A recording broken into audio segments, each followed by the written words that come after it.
Hi hello all. இன்றைக்கி நம்ம வித்தியாசமாக ஒரு செம்ம டேஸ்டான ஒரு முட்டை குழம்பு எப்படி பண்ணாங்கன்னு அதை பார்க்கலாம். கடாய் காஞ்சதும் எண்ணெய் ஊற்றினதுக்கப்புறம் சோம்பு, பட்டை, லவங்கம் இது போட்டு பொரிஞ்சதும் சின்ன வெங்காயம் ஒரு சின்ன வெங்காயம் ஒரு கைப்பிடி அளவு எடுத்து நல்லா வதக்கிக்குவோம். வதங்கினதும் ஒரு தக்காளி நல்லா அதையும் போட்டு வதக்கிக்கலாம். அதுக்கும் வதங்கினதுக்கப்புறம்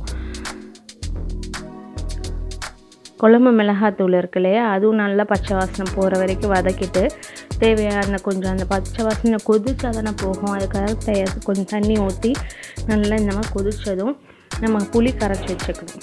இது புளி யூஸ் பண்ணி செய்கிறது. புளியை கரைச்சி வச்சுக்கணும் தேவையான அளவு, ஒரு நெல்லிக்காய் அளவு. அந்த புளியை நல்லா நம்ம கரைச்சி ஊற்றிடலாம் அதில். அதுக்கப்புறம் பார்த்திங்கன்னா அது கொதிச்சிட்ருக்க டைமில் தேங்காயும் முந்திரியும் போட்டு நல்லா நம்ம பால் எடுத்து வச்சுக்கணும். நல்லா புளி வாசனை போனதுக்கப்புறம் அந்த தேங்காய் பால் இருக்குது இல்லையா, அதை நம்ம வடிகட்டி ஊற்றிட்டோம் வச்சுக்கோங்க. அது அப்படியே எண்ணெய் பிரிஞ்சு வரும். இந்த மாதிரி எண்ணெய் பிரிஞ்சு வரப்போ நமக்கு தேவையான முட்டையை ஒன்றா இந்த மாதிரி கிண்ணத்தில் ஊற்றி நம்ம ஊற்றினோம் வச்சுக்கோங்க. அது அப்படியே நல்லா மேலே மிதந்து நம்ம போடுறப்ப உள்ளே இருக்கும்.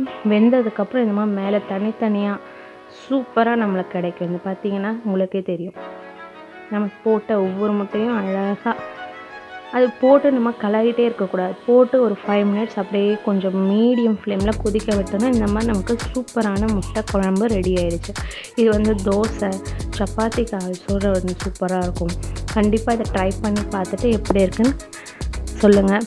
சப்ஸ்கிரைப் பண்ணுங்கள். பாய்.